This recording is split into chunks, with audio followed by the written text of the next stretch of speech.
Karen, I can call the school committee to order. Is Tom? Here. Aaron's not here. Sean, I saw. Here. Carla? Here. And did I see? Sarah. I'm here. Sarah, Yep. there. Sarah's Yep, here. here. Chuck's here. Thank you. Okay, so I'll go ahead and I'll call the select board to order. You guys are all, Chris, are you here? Yes, You're here. Mark, are you here? I'm here. And Karen is here. And Ann will be joining us late. And Carlo, I haven't heard from him. Let's just assume he'll join us as soon as he can. Okay, so anybody else? FinCom has quorum now. There he is. Mr. FinCom's coming in. Okay. Let's wait a second.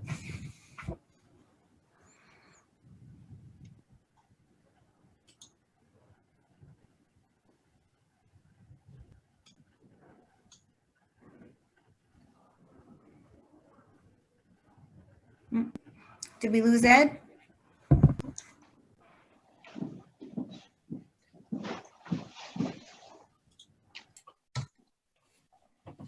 Oh, hi, Carlo.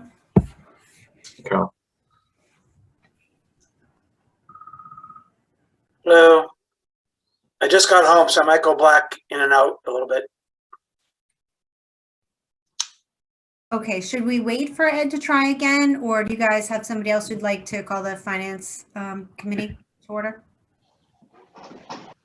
I'll call the Finance Committee to order. See Mary Ann. Mark, Yes. who else is with us? I get Eric's on. Nick, how you doing? Eric. Eric's on there. Or Dan. Okay, And yourself. myself. All right. Okay. Well, let's get started. Thank you very much for coming. Mark organized this. So my role tonight is to just, call the select board to order, and then I'm going to pass the baton to Mark. And you know what? I think he's ready to make this a very productive space planning session. So I'm excited. So thank you. And so Mark, it's all yours. Thanks, Karen. Hi, folks, and thanks very much for making this work. I know that we don't often get together, all of us as boards together into one meeting, other than a few financial forums. So really appreciate your joining tonight.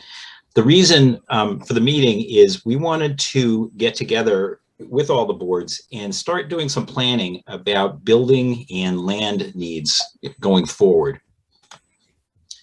So the thought here was that we at the select board are starting to explore some land use questions, community priorities, needs, and opportunities. And we want to start the process of thinking about much more broadly, what are the town's needs for space, both short-term and long-term. In the past, we've had the situation where sometimes properties are looking to change use or potentially be up for sale. And we end up being very reactive as opposed to being proactive. And what I mean by that is something could come up and we might think, oh, I guess that could be interesting, but we're not prepared to do anything about it. And we lose the chance. And we wanted to kind of get into more of a proactive mode. So if we start the process now, we can better manage kind of opportunities and needs together. We have been talking about the potential at some point of maybe issuing some kind of an RFP to seek the right kind of situations that meet our needs. And in order to do that, what we want to do is gather all of the boards, committees, departments of the town as well, and start asking questions about what it is that we may be looking for that would make sense. And again, both short-term and longer term. So my thoughts on how we might proceed is more similar to a financial forum in terms of the format that we use. So we've got our various groups here, and the goal would be to think about some ideas that we have now and also provide some time to think more about it. I don't think we can kind of define everything tonight and be done and move on, but rather it's a time to start the thinking process, get it going, have a chance to talk as individual groups, engage the departments of the town as well as the residents, and talk kind of about what it is that we may be looking for. So what I thought we could do is kind of start a whiteboard list of ideas, encourage the thinking now, and again, maybe for a next meeting that maybe is early summer in terms of rough time frame, thinking both inside the box, if you will, more kind of office space facilities and things like that, as well as outside the box, which could represent larger community commitments. So I thought that I would kind of create a bit of a whiteboard, but more kind of structure here to think about what is it that we could be talking about. So I took an example and I just said, okay, what if we're talking about a senior center in terms of a function? What are the gaps that we have today? Well, we don't have a first floor bathroom, which is a huge problem. We need more space for exercise and group activities, more space than the current location can deal with. So then I talked about what groups should be taking the lead. I think that between the Council on Aging and Elder and Human Services, that's probably the starting point for the activities, and then bring that back through the select board. And the timing on this is ASAP. They have been thinking about this for quite a while. We've been talking about it. We were having some discussions kind of pre-pandemic in terms of what we might do and thinking about various property or land that the town owns. And it basically stopped with COVID. But I think the time to start bringing it back up is here now. So I know that the council is working on some activities to start thinking about things like that. So I thought maybe this would be a format that we could use. I'm happy to adjust it on the fly and change it. But I was thinking it would be great to start getting the input of all the different groups who are on the call tonight to start thinking about this. Again, I want to just emphasize short-term as well as long-term. We know that we have some more immediate kinds of needs, and we thought if we could plan them out, it would be great. So let me stop for a second. Any questions or comments? Chris. I have a couple ideas, but is that what, are you just looking for a more broad thing right at the moment as opposed to adding onto this infographic? No, I would love to add on to it. That's exactly why it's here. I'm going to change its structure slightly. I'm going to make it, I'll reshare it, but I'll make it so that I can actually type into it at the same time. Fire away. Perfect. Yeah, real quick. I know that we need, or I mentioned parking a lot. So my big thing is obviously a parking facility that I think will alleviate all downtown stuff. So I think a parking facility, garage, and where can we put it kind of scenario. The options for that are the lot on Haven, behind CVS up there, or over at the Walgreens. But obviously the Walgreens is a different story because that is, you have to get the building. So I don't see them using it. I think they're just depreciating it, that kind of scenario. But the Walgreens, I think, is the ultimate kind of fix-all for everything, but it's the most expensive option.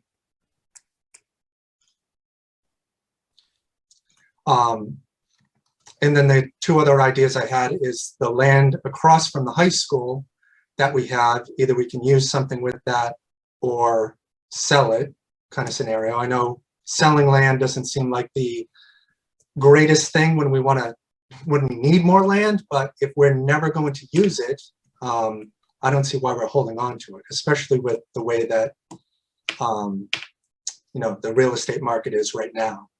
So across from the high school, there's all that land, and then various parcels around Reading that we own, like little pointless things that might be able to be sold back to landowners or something like that, stuff that we're definitely never using, stuff that we can just get off the books, start collecting more taxes on it, etc. And then this way here, we can actually fund some of these ideas that we have here, because we're going to come up with lots of things. We want to buy this, we want to do that, but it just keeps increasing. So I think we just have to somewhat offset that with maybe selling some of the stuff that we know 100% we are not using. Because, I wouldn't want to give something up like the Rite Aid across the street that used to be the electric company way back in the day kind of thing. I don't want one of those scenarios to happen. But, that was obviously decades ago. So that's what I got for my three kind of ideas. Cool. Did I capture them reasonably here? Parking, Walgreens, yep, or the two lots that we own. Those are the alternatives, the two. And then use sale of land loan across from high school, small parcels all over them. Yep. Great. Mark? Please, Karen. Could I add to your first item, which I'm totally in agreement with? Could we add capacity to get from the first floor to the second floor? So that either means an elevator, or I don't know if it's allowed to do one of those mobile stair systems, but the stairs are kind of the other challenge along with the bathroom. And I completely agree with that. So thank you. Please fire out. Who else has some ideas? Marion, did I see your hand, Marion? Yeah, I had the hand raised. I'm just wondering, is there another chart coming about what things do we own have space? I mean, is that another part of this, that like to take fresh looks at things, or maybe space that is not used at certain times that could fill gaps as we come up with them? I mean, obviously not parking, but like I'm thinking the senior center. So for now, if we don't have a new senior center, but there's facilities that aren't getting a lot of use when seniors would want them, that it could be a satellite senior area. There's not a second chart tonight, but I think that's probably where we want to go to at our next meeting. Okay. I think that the goal for tonight was more identifying needs, and then we can talk about how to, what do we already have, what do we need, what's good about the things. And then to Chris's point also, the select board has on a future agenda to look at the parcels that the town already owns and talk about potential uses, or I guess sale or whatever of those spaces. Oh, okay. Yeah, I thought what I was saying would fall under potential locations, but I guess it depends. You by these potential locations, you mean locations we don't already have? Yeah, I kind of started to change this a little bit. I was trying to accommodate Chris's comments to make sure I didn't lose them, so I created that new column. That wasn't my intention originally, but I think it's fine. Okay, that's Cool. all. Thanks. Thanks, Marion. Sarah, I think you were next, and then Nick. Yeah, thanks, Mark. I think to your point about being proactive rather than reactive, it would be helpful to have maybe in a subsequent meeting, or understanding where the direction of growth is for the town. So I think we can, I love whiteboarding. I think this is great, the things that we know are needs, but then what are the things that we don't know and are not anticipating necessarily. So, if we're anticipating long-term growth in elderly population, for example, so other than fixing what we have for the senior center, should we be planning for future needs and expanded growth? And similarly for kids, early childhood, I would love to see a early childhood center by the senior center, for example. Like, what are those kinds of things that we could be really creative and forward thinking around, that we need some more data and kind of background research to do? We, as it turns out, we have a fair amount of data. Great. Clearly, the schools definitely do. And then I know Bob has corralled a bunch of information also, looking at forecasts of where we define the senior population as age 60 plus. I guess that's kind of how it's done nowadays. That is growing significantly in the town of Reading. Mm-hmm. So the number of potential users for not just a senior center, but activities focused on age 60 plus is growing dramatically. Maybe the biggest growth is it the biggest growth rate? I think it is, Bob, isn't it? Is that what we decided?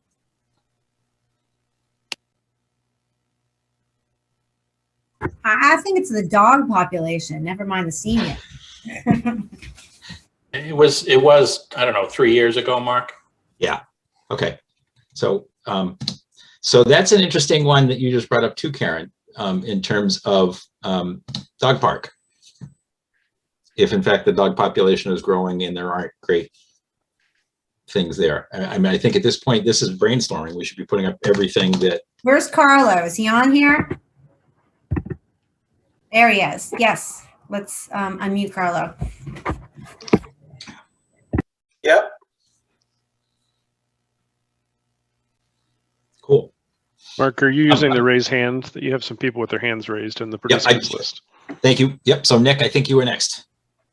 Yeah, so I had just 3 quick points, although I do like the dog park idea, so I'll go on record for that. So, well, and I don't know if the third one's out of scope or not, so let me just lay them out. You can, I don't know what's on slides 6 through 10, so we might want to deal with some of these later. So number one in my mind in terms of space is just, and I'm not the subject matter expert on this call on this, but for the schools, I think about Killam, I think about, you know, the need for classroom space. And so school committee and Dr. Daugherty can speak to this better than I can, but I would just say classroom space in general, and eventually Killam's going to need an upgrade or replacement, right? And that's a big ticket item for our town. And so that's number one. I think number two, and I don't know how to fit this in the space question, but I think anything in the CapEx priorities, capital expense priorities that the FinCom looks at from either the town or the schools, to the extent it relates to your question, I think should be included. And that's a big list, so I'm not going to go through it here, but basically existing CapEx commitments that we have, things we don't talk about that we need, like sewers, right? Pumping stations and stuff. And Bob's more of an expert in his team than I am on that, but there's a lot of infrastructure. I mean, we have town sewer, town water. There's a lot of stuff that's not, you know, exciting, but is going to, because we have it, we're committed to keeping it in working order. So all of our infrastructure capabilities, like I feel like we have to start with that, pay for that. And then when that's paid for, we can look at all these other priorities. So to the extent infrastructure relates to space, I'd put that on the list. And then lastly, and I don't know if this is the third point, this is my third point, but I don't know if it's getting off topic, Mark, but just the notion that and I don't know if this is on 7 through 10, but I think there also needs to be a discussion about, you know, the other side of the equation about, you know, well, we want more space that typically costs money. And right now we're sitting on a lot of extra taxpayer money, so-called free cash. And I think there could be a broader conversation about what's the tax collection of this town. Is it too high given how much free cash we're sitting on? It's a separate conversation, I admit, but I just want to put the idea out there of none of this is free. And so just as someone who's thinking in terms of numbers, I think it's first you pay your bills, keep your commitments that you have. You look on the revenue side and how much of taxpayer money you're going to hold on to, how much are you going to collect? And then what's left in the middle is space and priorities and whiteboarding. So I think this is a great exercise, but I want to put it in the context of keep your commitments first, don't overtax your citizens, right? And then what the community can agree on through these processes. And I commend you, Mark, for pulling everyone together here. I think this is terrific to have everyone together. What's left is then a discussion and political discussion about where do we want to spend our money and how much do we want to tax our citizens for it. So thank you. I think about 5 or 6 years ago, maybe it's even more at this point, we had a financial forum, and we had, I guess it was just space on the wall where we used Post-its. And one side was focused on what we wanted and what we said we needed. And the other side was focused on what we'd be willing to give up. And as you can imagine, whichever side had what we want was filled with ideas. And the side of what we were willing to give up, if there were 1 or 2 things there, you know, I think that was exceptional. It's an important discussion. I think, again, it's down the road in terms of where we are. I think what we want to be able to do is figure out where are the priorities first, to understand really what they are. And then we can talk about what we can do. And then as Chris mentioned, and I think Karen as well, there may be some things that we don't use or don't need that can become sources for us. So I'll go on record for sewers and schools. How's that? So they're actually, there's really good news on that front potentially, which is that the federal government wants to kind of reinvigorate municipalities and potentially infrastructure and other things like that. And Reading actually is supposed to be getting a decent amount of money. And if that happens, that may open up the possibility for some other things that could be infrastructure or other. So that's good too. I'd rather kind of save that for later and focus more on what are the things that we think we need or would want to talk about and kind of figure out how we might do it and then come back. Carla, why don't you go next? And then Tom, can I ask you a favor? I actually, because I'm running 2 screens, I can't see hands that are raised for people that don't have pictures. So if there are folks, you could let me know. I'd really appreciate that. Go ahead, Carla. Oh, Mark, okay, thanks. A lot of good ideas so far. I know this is coming soon, but is, you know, one of my priorities on the board is as soon as we know we have the Zani property delineated and know what's dry, we need to meet as soon as possible we can start throwing out ideas, but that is a nice parcel that we purchased. Buy an ice rink, buy a field. Do we have it be more field space? You know, we got Birch Meadow complex with that 10-year vision plan, but is that a community center? Is that a private public partnership where we don't have to outlay, we keep the land and we let someone build a building on it that allows community use? Malden actually did that with their town hall, which, you know, right in downtown Malden Center. So different, you know, we're in the suburbs, we're not in the city, but I would like to consider a public-private partnership potentially on that property where we could save a lot of money, but get benefit of the property, whether it's the land portion or the building portion. I always want to see the town common more utilized. I know it does get utilized, but I don't think it's utilized enough. Whether we can rent something to put there for the summer, whether it's a merry-go-round or some other activities that bring people. We're not a destination. And I don't know if Reading will ever be a destination, but we're getting a lot more commercial storefronts. We're getting a lot more people. And the common, you know, we don't have a farmer's market. We did have a very weak one by the train station, but we don't have one prominent like Wakefield and Melrose and other towns. So we don't use the town common enough, in my opinion. And that's something that we own. Other than that, I think a lot of good ideas. Yes, we have capital projects in the works or that need to be done and money allocated. So yeah, I agree with Nick. Water and sewer is a big one. It's not pretty, but you know, it requires a lot of money. And the school needs, obviously, everyone on the school committee and Dr. Doherty can address that. But that's my 2 cents for now. But I think there's, once we have that list, I know, Mark, we've been talking about it and we touched upon it last year about what we actually own, what's the use, where is it, do we want to keep it? You know, like Chris said, you know, this has been kicked around for years or decades. So I'm not saying it's going to get fixed this year, but we should try to tackle it, and having this kind of forum and even involving the public, obviously for the Zani property, it won't be just us, but that's more of a public participation. So thanks. Cool. Thanks, Colin. Mark, you have Andrew McLaughlin is next. Thanks. Hey, Mark. Thanks. I just wanted to take a minute and bring up two points. I don't know if Bob's on this call, but Bob, I believe Ed and I requested some trending data that I don't know if we had it. So one of the points I'd bring up is long-term trending. And my 2 points are interrelated with each other. You know, over the course of 5-10 years, where were we and where are we now as far as spending goes? And that would be related to the demographics within the town, the increased population, and what relationship they have both on schools and capital planning, right? So that would just be to project moving forward. Are we staying in line with some of our different committees' budgets with you know, if we're trending in 2% each year, that's great. That's fine. We're staying within the percentage yield. But monetarily speaking, eventually that 2% should decrease to 1% or half a percent, depending on what that monetary value is. So over time, that's something on a budget sense, we should be looking at trending data and the relationship between the growing community or the development of, you know, different you know, 40B or 50B properties that are coming into town.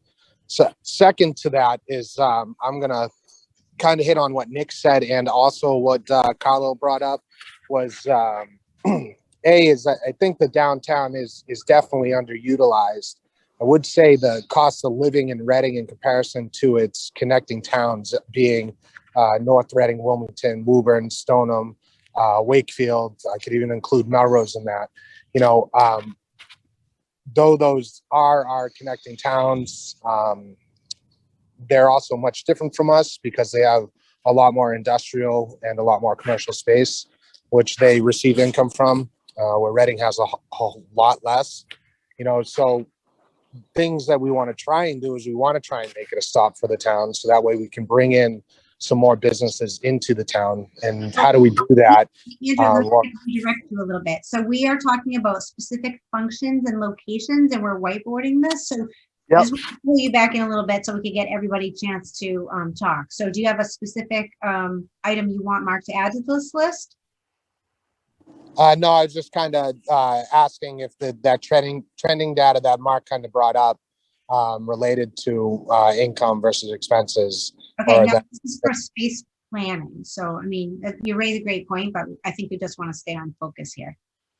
I think I can capture it in the growth discussion of growth, kind of where things are changing, demographics and beyond, and development in other areas as well.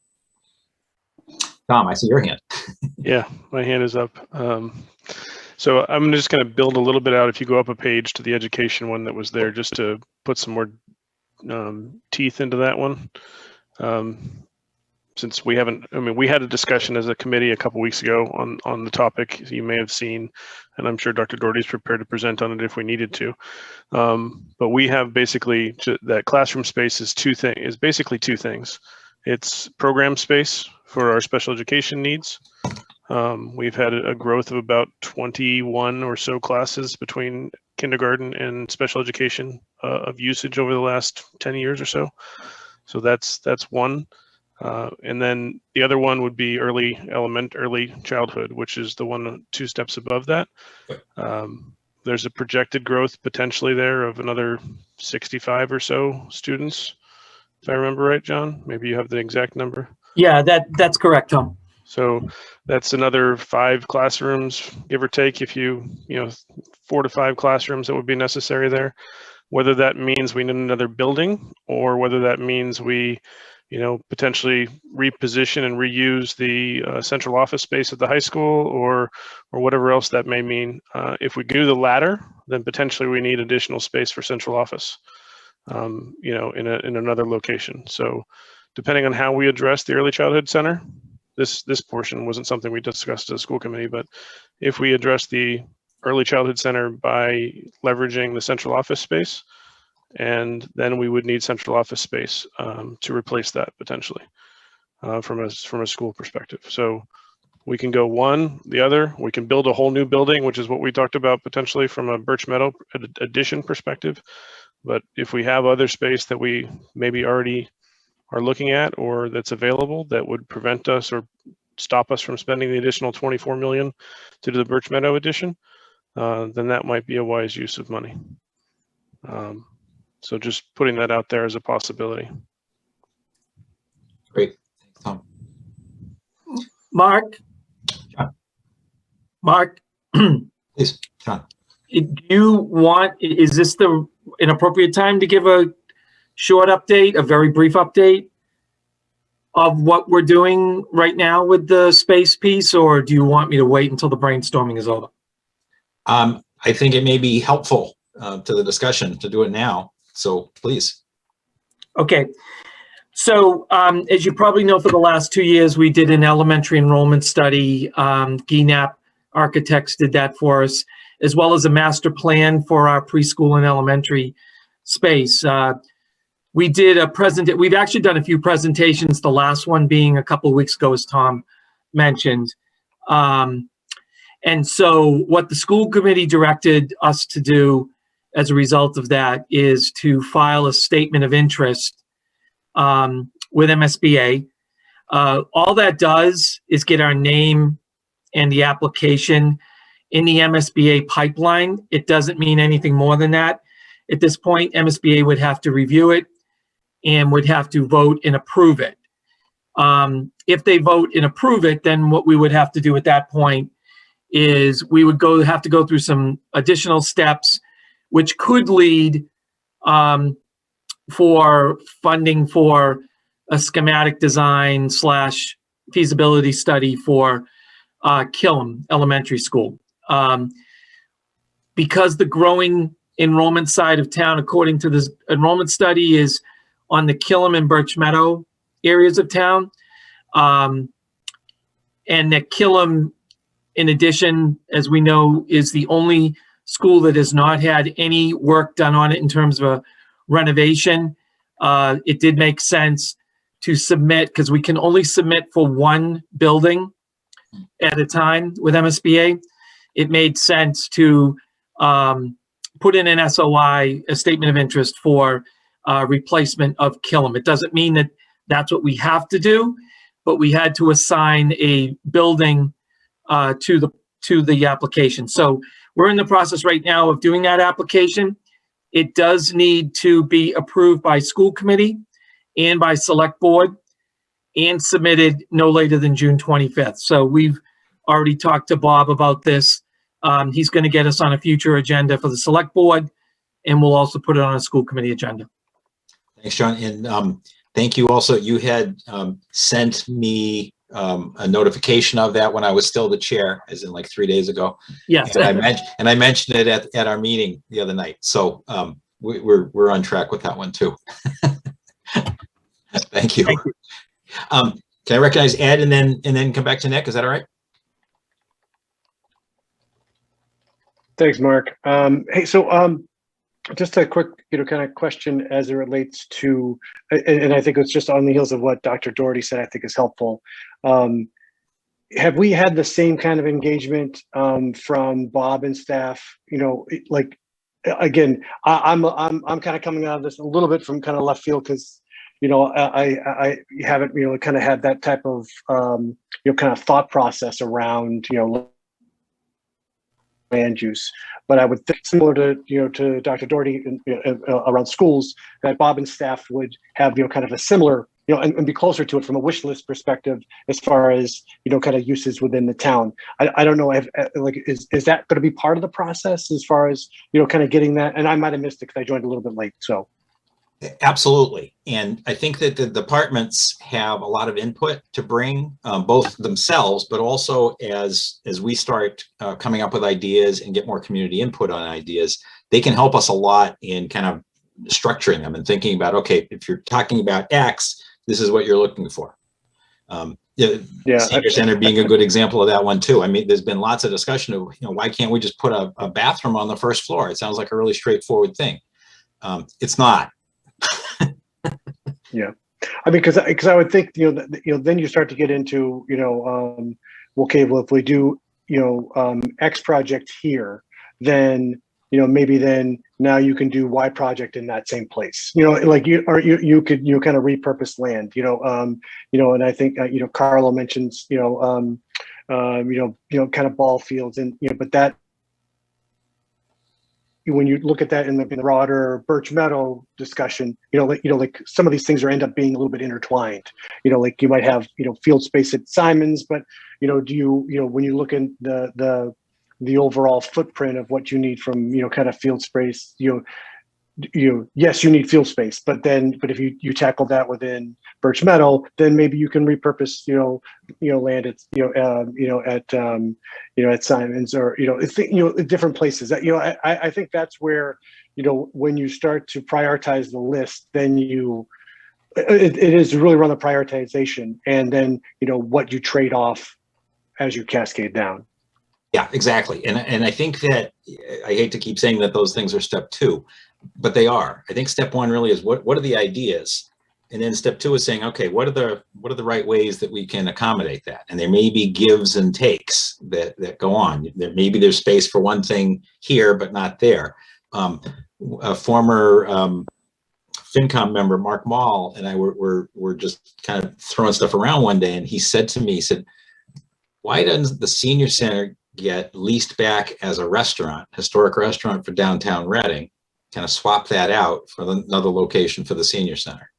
And we could actually get revenue from the older property. Might be a cool kind of thing. Yeah, new kitchen, all sorts of other things. But those are intriguing ideas. I think let's get kind of what it is that we think we're looking for first. And then I think it all comes back to the discussion that a lot of folks have mentioned here too, which is how do you afford some of the stuff? And it may be that we find there are trade-offs and different things that we can do to accommodate it in some areas. In others, no. The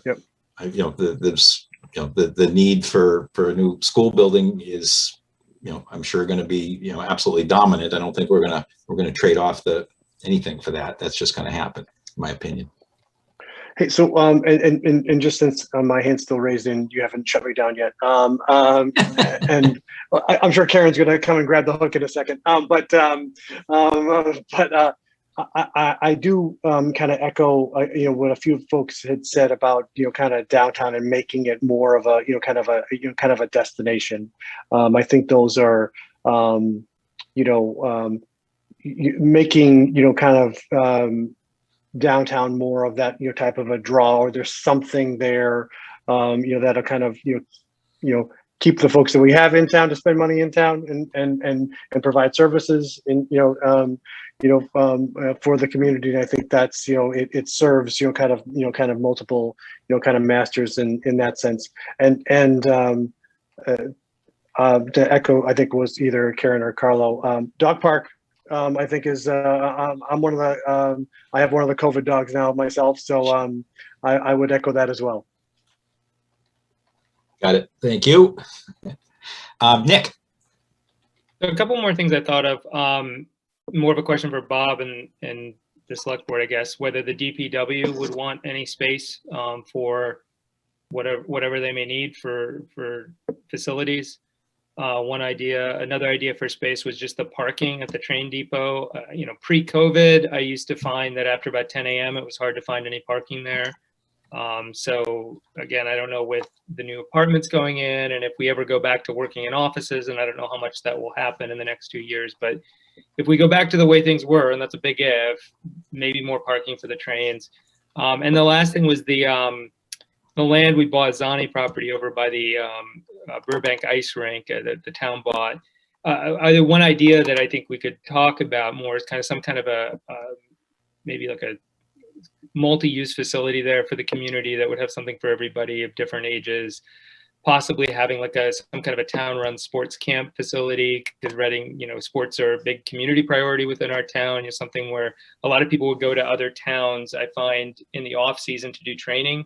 And so I wonder if some of those training opportunities for the different sports could be here in Reading, and whether that could be something that we could kind of draw people into the community to benefit the community as well as to provide a service for others. Thanks. Thanks, Nick.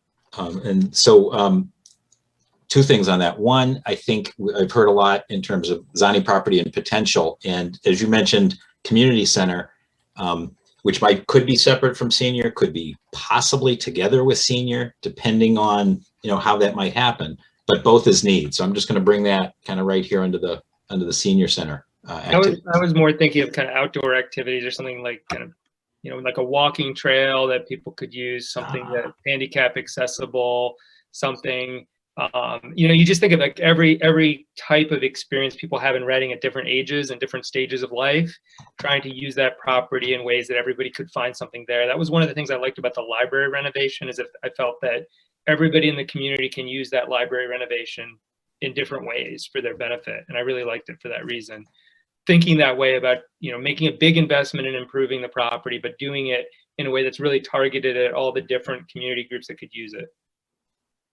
Awesome. There's actually, we got a presentation from the Birch Meadow, actually was it from the REC?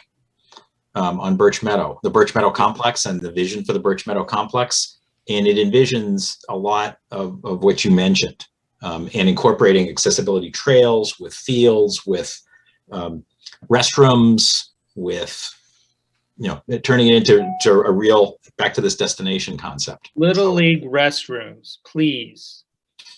It could be big league too, though, couldn't it?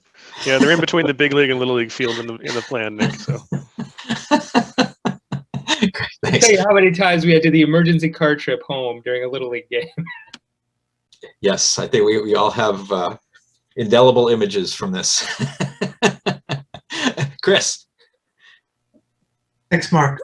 So going back to the parking thing real quick, my parking facility downtown kind of thing is more of to kind of keep the aesthetic look of downtown, you know what I mean? So it's not some gray standard structure going up. It's like the front and side is a facade of, an old historic Reading kind of thing. So just keep that in mind.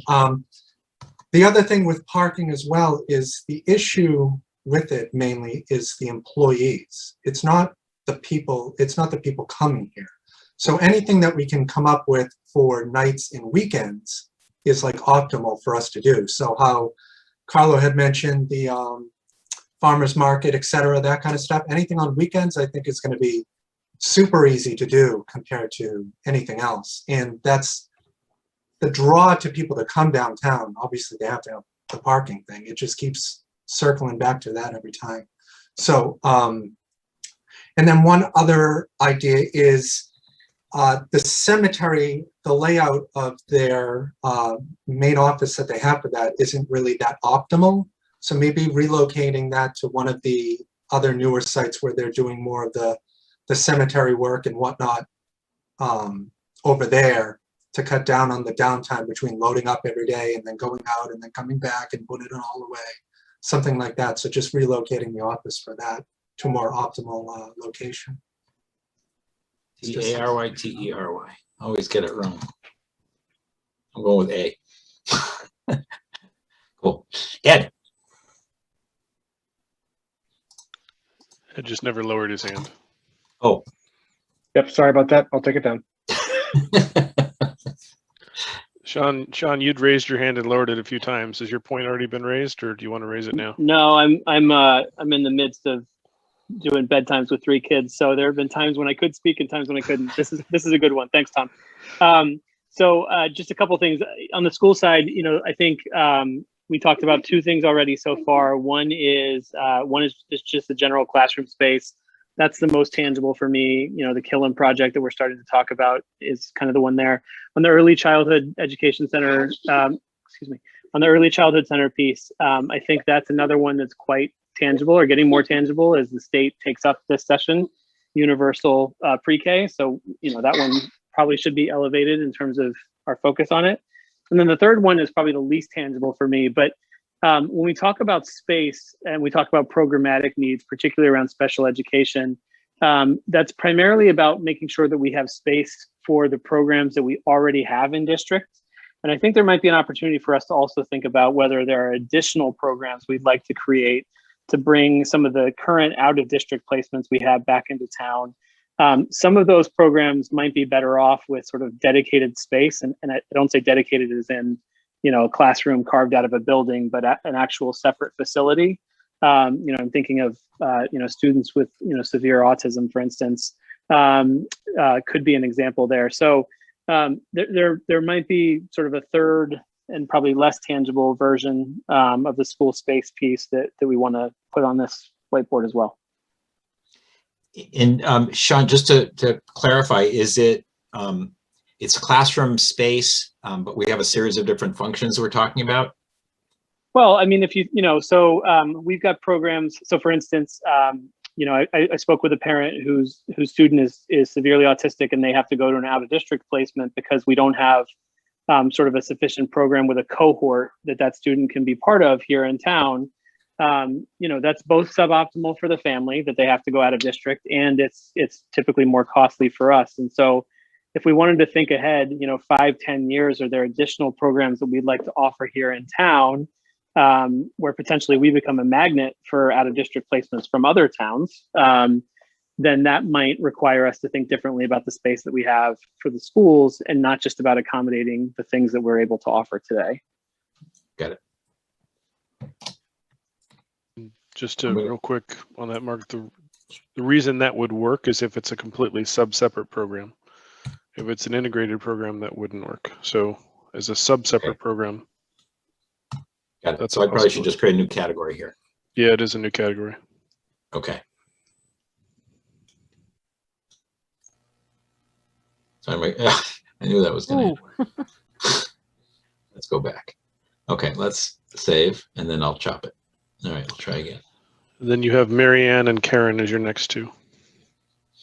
Great, Marianne and then Karen. Sounds great. Marianne, please. Yeah, so when I thought about what Carlo said about a draw with downtown, we seem to have good, like we have the High School Performing Arts Center, which is up at the high school, but it's a great facility. And I don't know whether people think that there would be a need for some kind of a function space that's downtown, but does it have to be publicly owned, because I think of like Melrose has a big auditorium where they have recitals and art shows and other kinds of things. Wakefield has the AmeriCal Civic Center. Communities sometimes have these gathering spaces. Think about, we know we can gather people down on the common in the summer, but what about the rest of the year? I don't know if it's more making use of things that we already have downtown, like various church halls, or is it the Knights of Columbus, or the other one that's right along that area? You know, there's a hall, maybe the VFW, I forget the name. I know which one I've been in because I've been in there for scouts, but a space where people, to draw people when it's not the summer downtown, if there was some kind of function space, and maybe it's just more making use of space that's already there. And of course, hoping when the pandemic's over that we're allowed to gather indoors. So I don't feel like we have any kind of indoor gathering space that's right in the downtown area, other than if we're trying to reuse the senior center or facilities like that. And it's, what I'm saying is a much lower priority than other things on your list, but I think it might, I know I have to travel to other places to use that in the other downtowns, and I think it would be something that might be a draw. Awesome. I'm sorry, I'm just manipulating things in the background. I'll bring it back up. It may even be like where you know how there was talk with RMLD and that Ash Street facility, and I know one of the proposals 5 or 6 years ago from the MEPC had that as some kind of an arts space. So maybe that's what I'm getting at. It was only 2 years ago. Oh, But yes, that's what you're getting at. Yeah. Yeah. Thank you. Thanks, Tom. Great. Yeah. And yeah, the presentation that that Gene Delios made on what's it called? What's the right term? Shoot. It's not the corridor. It's the, does anybody remember what it was called? Sorry. It's the walk. Walker's Brook 2. Okay. Was it Walker's Brook 2 or Ash Street? Okay. It had some nice name to it. I'm forgetting what it is right now. Oh, well, I'll in about 2 minutes, I'll scream it out. Sorry. Yeah. And it doesn't even have to be entirely public. It could be a public-private partnership. Thanks. Yeah. So this idea of public-private partnership is coming up a lot too.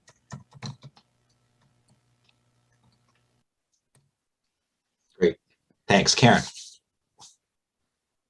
Thank you. A couple things. One, I was under the topic of can we put under who's responsible and who can take the lead when we talk about the common? Let's put the Reading Historical Commission there just to make a note, because it is a historical site. So we just need to coordinate how we want to use it with them, and that's, so we'll remember that. Marianne had some great points. I'm also thinking of the RCTV venue is a really great venue. Oh, what I was going to ask is if the function, under the function category, we've talked about the Zani property, and you mentioned Birch Meadow planning. Can we make a category called like recreational space? Because I think we're really like, so I've heard a couple people mention that, and it's a good one. So maybe it's more of we're going to end up condensing these into categories of usage. You're thinking more of the physical spaces, or? Oh, no, back on your original chart. Let's see. So let's see, senior center, community center, community. So I'm thinking of another under function, another category called community recreation space, which, you know, somebody, Nick mentioned and Carla mentioned the Zani property.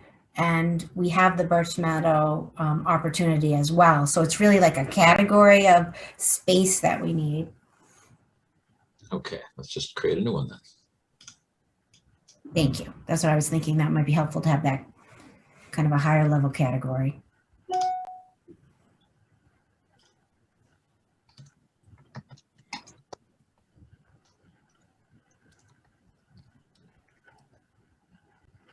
Cool, got it.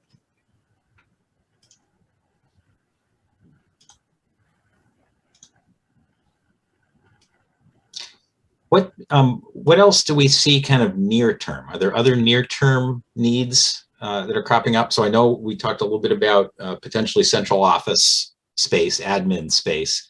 Are there other near term kinds of things that are about to come around the corner on us?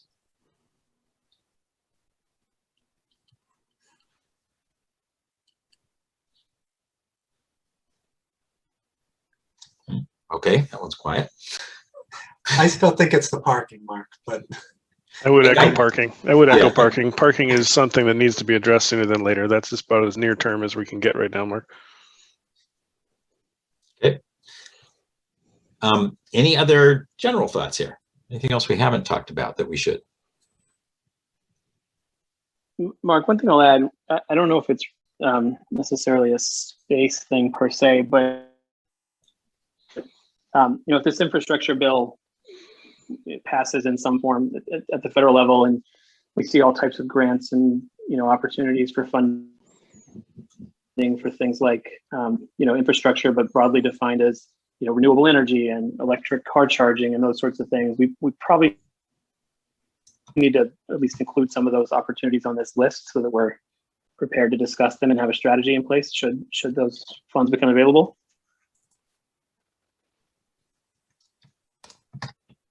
So pipes, EV charging, what else should we put into that infrastructure bucket for right now? Yeah, I mean, I think I've seen comments about, funding for municipal broadband. I've seen comments about funding for municipal solar facilities, certainly EV charging, and then sort of traditional core infrastructure stuff, water, sewer, et cetera. Cool. Got it. Cal. Thanks, Mark. Is Bob still on the call? Bob's here. Bob, down by the train depot, what does the town own? What as far as land goes? It owns all the parking except for, what's clearly now an MBTA lot, sort of on the west side of the tracks on the northwest corner. And then we're leasing from the MBTA land on the northeast corner. And then we don't obviously own the tracks and land to a certain dimension from the tracks, but we own a lot of parking. So that parking lot, we don't own it, the separate lot. Well, there is a separate lot that is owned by the MBTA, but most of the parking down there we own, which is very unlike any other community. Right, I was just thinking for opportunities for a garage down there, and I didn't know exactly what we owned. Yeah, most of the parking that's visible down there we own. And we've actually looked into air rights above the tracks if we were to build something, and that's tricky. Yeah, okay. No, I was just more thinking of that separate lot that housed a lot of cars where it was, on the other side of the tracks on the Parkers. Right, yep. Yeah, so that was just a thought that came to my head. We've been talking about downtown, and I consider that, the edge of downtown, but, the CVS lot and the Brandy Court lot, a garage there would be, I think, a lot more challenging than the more open space that we have down by the train depot. But I was just spitballing there. Yeah, and just to talk about the Walgreens parcel for a minute. We've talked to the new owners several times, and they've kicked around some ideas that would involve, I guess, getting air rights from the town, and including parking garages. So, the town itself doesn't necessarily have to build all the parking you might want.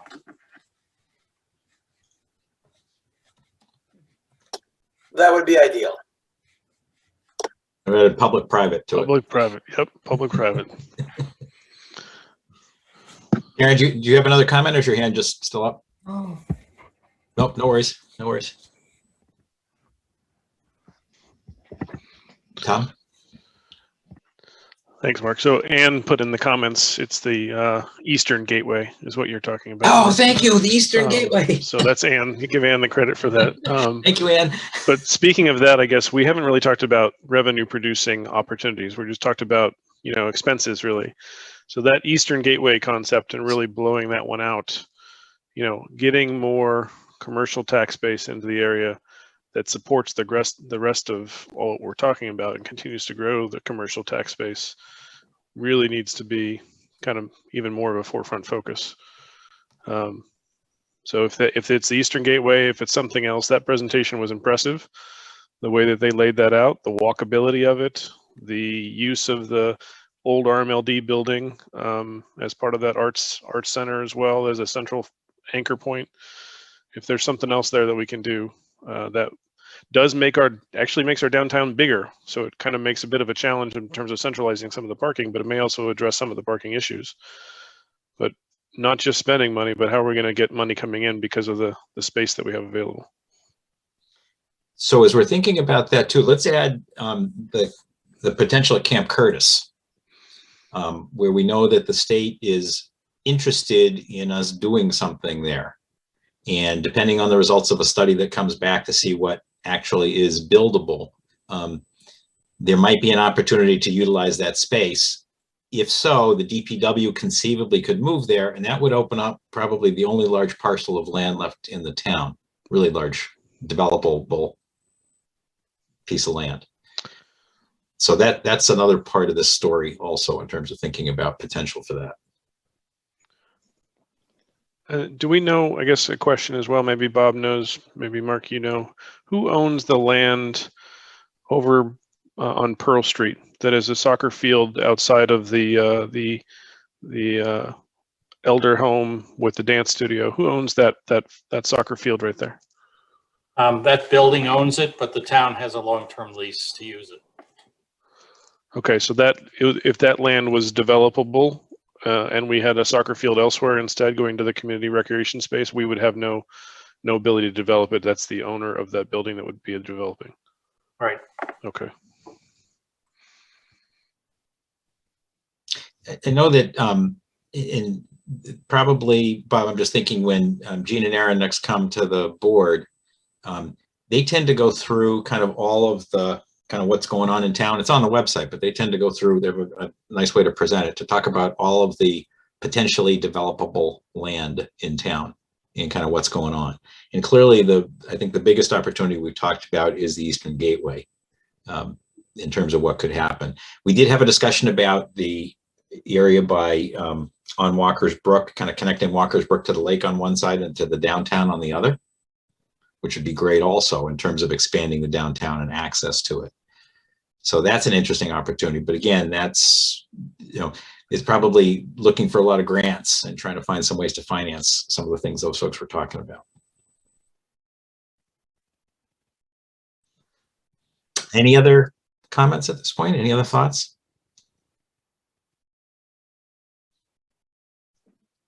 Cool. So, Chuck, I almost did it. I did it. I think this is great. Thank you for coming, first of all. I think this is a great start. What I'd like to do is kind of publish this, some of the ideas we talked about, let people kind of play with it, massage it, talk about it in committees. And maybe we come back and talk a little bit about step 2. We kind of try to put a little bit more form onto some of the things that we're talking about. And we talk about some of potential trade-offs, areas. I know the select board on a future agenda has town-owned properties discussion. Just to get an update, what's going on, what's the potential, what's the opportunity. And again, some of them maybe aren't going to get used and maybe those become available for sale. Others, maybe, there's a use here that we're talking about. So try to see what those are. So any final comments from anybody? Sweet. Thanks, everybody. Thanks for coming. Thank you, Mark. The school committee. Adjourn, Sean. right, Mark? Aye. Carla, Aye. Sarah, Aye. Tom, Aye. Aye. Chuck, aye. Thanks, Mark. Great. Thank you all. Okay, motion to adjourn the select board. I will make a motion to adjourn the select board. Sorry, I'm secretary. Second, I'll second it. Okay, Carlo, Yes. Chris, Yes. Anne, Yes. Mark, Yes, and Karen, yes. thanks all. Thank you.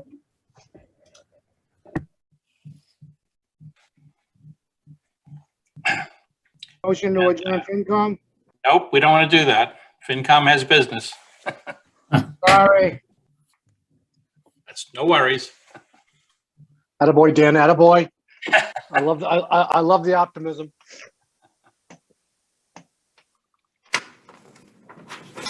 Ed, if I may, I'll share my screen.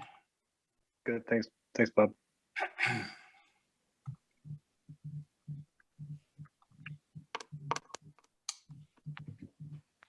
I think the items I'm going to review are pretty straightforward, and certainly some good news.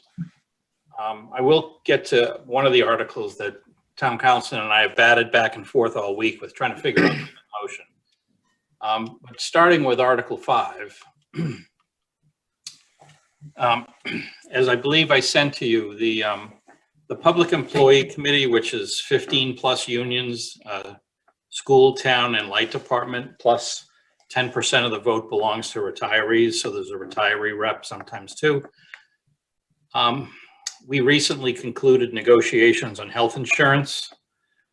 There is a formal contract and a side letter. Those have not yet been seen or approved by the select board, so I can't show them to you, and they're not really material to this discussion. But one of the items that I can share that the PEC very graciously recommended was to take $800,000 out of an account that the town accountant had set up and put it towards defeasing OPEB, because for the current year and for next year, our planned contributions were so low, and this would sort of get us back on track. And to be clear, and I think I made this clear in the email, that they nor I have any authority to tell anyone what to do. It's just they made a request, and I pass along their request, and I agree with it to FinCom. So what you see here on the screen, I'll go through kind of carefully. Whoops.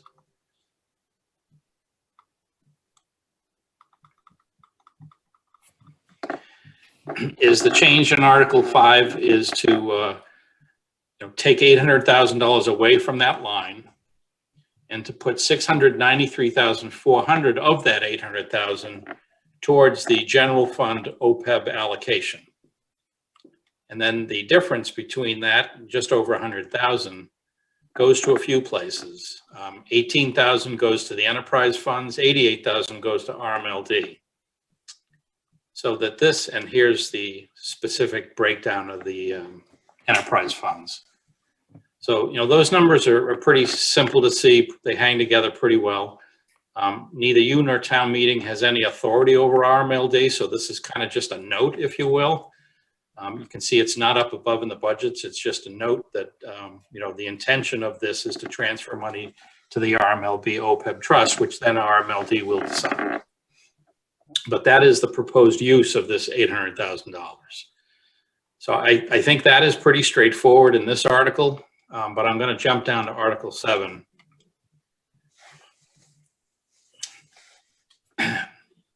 There was an IGR released about 2 weeks ago, 2 or 3 weeks ago this April, which Town Council pointed out, and including this current town meeting and all town meetings going forward, there is no need for this article anymore.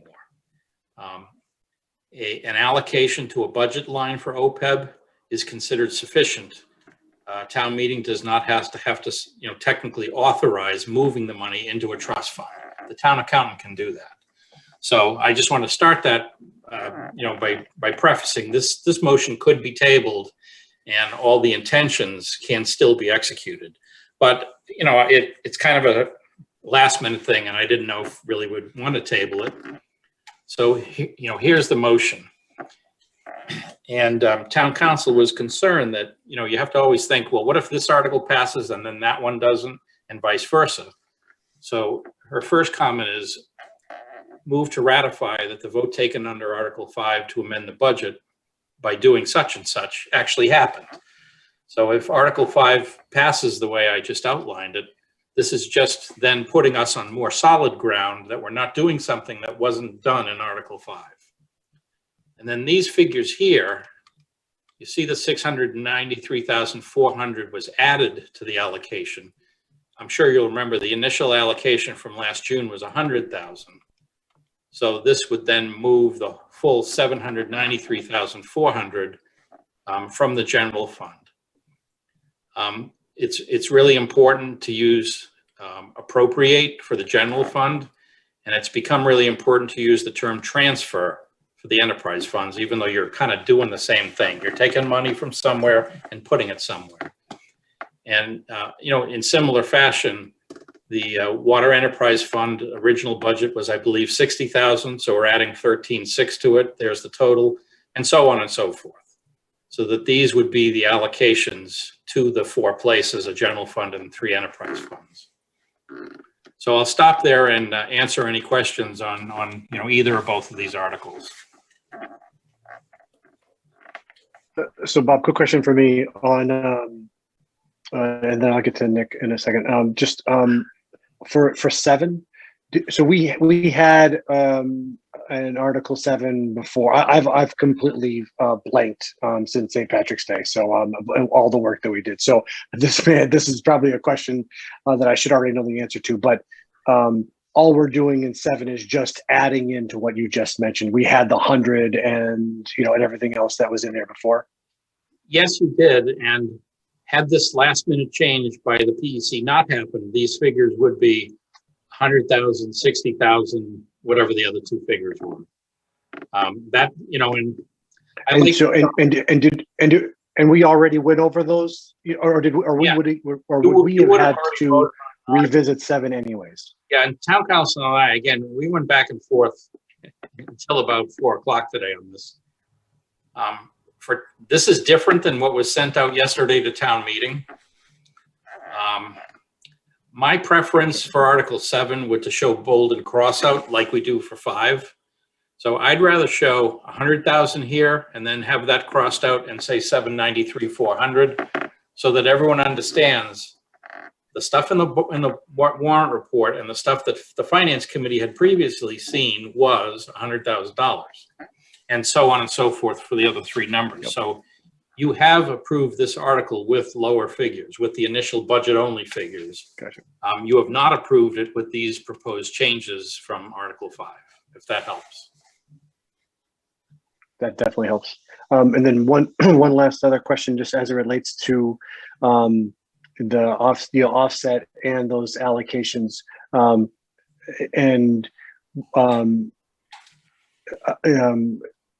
those different allocations, the OPEB, at the 693 and the other ones that were at the further down, was that how was that determination made? Was that something just as part of that, or is that just how it kind of shook out when you looked at the numbers? That was all done by Sharon, the town accountant. She took the 800,000 and then did pro rata shares from each location based on eligible employees for health insurance. Not necessarily enrollment, because that can change, but the eligible FTEs. Perfect. I just was, the numbers, yep, the way that they're presented speak to some logic. I just didn't know what that logic was. Yeah, I should have said that. Sharon, Nick, go ahead. Sorry. Yeah. So, Bob, maybe just a little more background for people. I mean, we meet intermittently. This sounds familiar to me, but just can we make sure that not just us, everybody understands what's going on here? So a couple things that I'm still a little puzzled by. So the 800, so there was a negotiation kind of elsewhere that resulted in 800,000 of additional funds. Can you put the slides back up? Okay, sure. Additional funds. And then I guess what I'm confused by in the slide is when you show it, I can.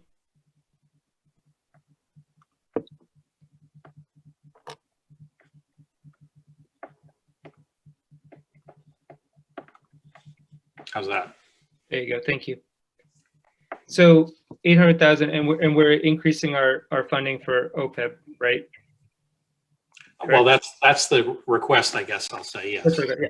And you know, so I'm fully supportive of that. I mean, catching up on OPEB contributions, I think this is it's always the right time to do that if we can. But what I'm confused by is in the description, I see plus 693.4, and then I see decrease of 456, and I'm wondering why I don't see it's something in the increase column. So maybe you can explain that to us. Yeah, this decrease is a net figure for all of these numbers.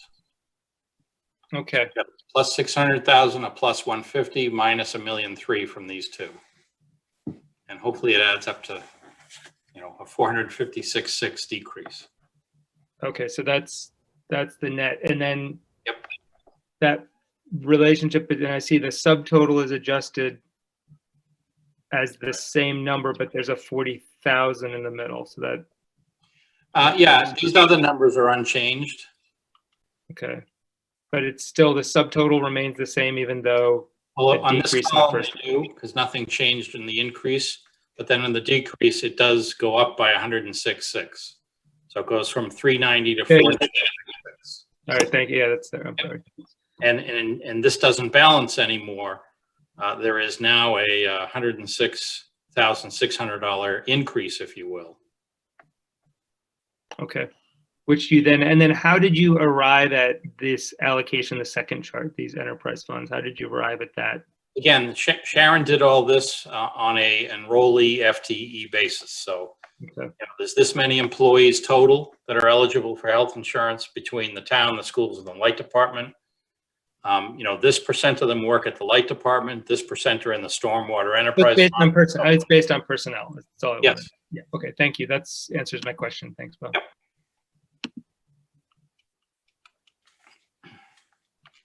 Any other questions for Bob?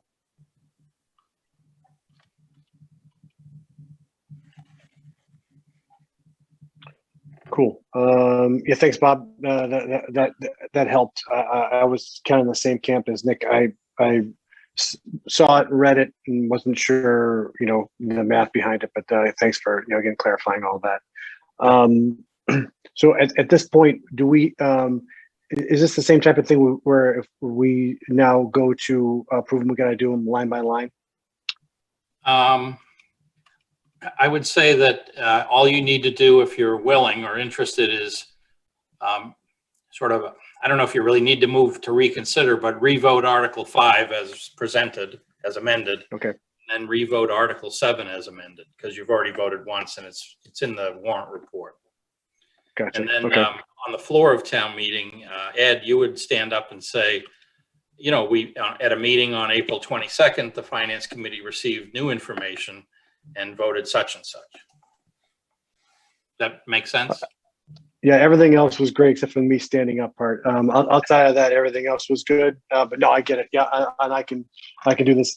Every time one of these kind of new things come up, Bob, I sorely twist the knife at Eric and Jean, because you know, this should be Eric's job.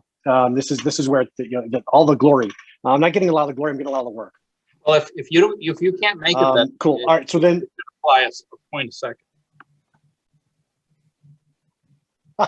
Oh, yeah, that's true. Bob, I appreciate that. I might have to take that under counsel and try to figure that out. Cool. All right. So then we just need a motion to accept Article 5 as amended. Correct? Motion to approve Article 5 as amended. Second. Thanks, Dan. Thanks, Jean. All right, so I got to go here and we'll go through a roll call as I see you. Mark? Yes. Thanks, Mark. Dan? Yes. Eric? Yes. Jean? Yes. Nick? Yes. And Drew? Yes. Mary Ann, I didn't do Mary Ann yet, right? Yep. Yes. Great, and Ed, yes. That's 8-0.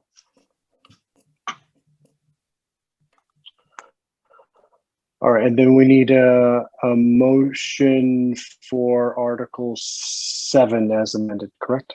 Correct. Motion to approve Article 7 as amended. Second. Thanks, Dan. Thanks, Jean. All right, I will go to the vote. Mary Ann. Yes.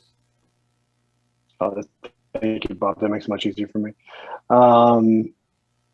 Dan. Yes.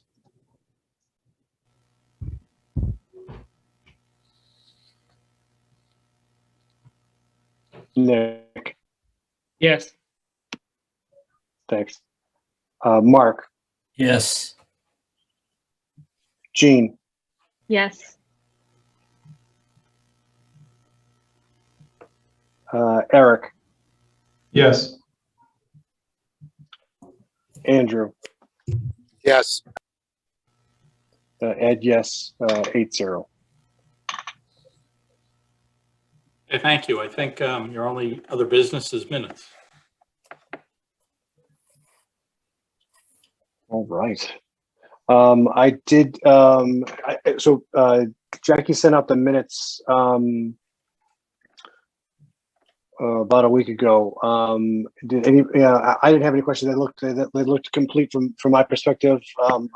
Unless anyone has any questions, I'll accept a motion to approve the minutes from 3/17. I should look that up before I say that. It is. Move to approve the minutes of March 17th, 2021. Second. Thanks, Jean. Thanks, Andrew. We'll go to a vote. Mary Ann. Yes. Dan. Yes. Nick. Yes. Thanks, Nick. Mark. Yes. Jean.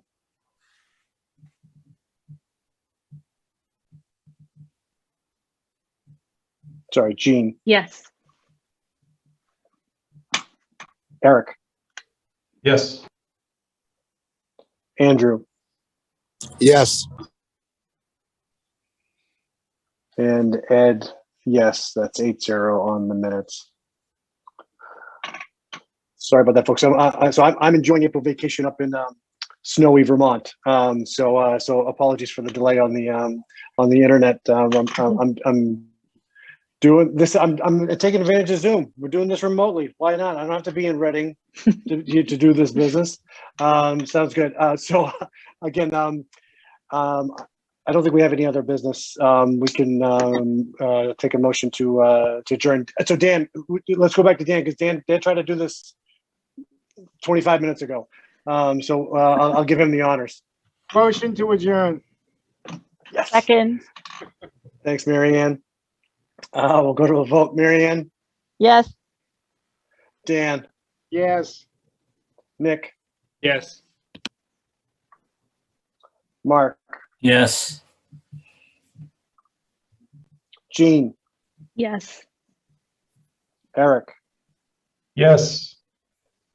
Andrew. Yes. Ed, yes, 8-0. Thanks, everybody. Thanks, Caitlin, for your help. Appreciate it. Thanks for all your help. Thanks, Bob. See you at town meeting. Enjoy your vacation. Bye. Yep.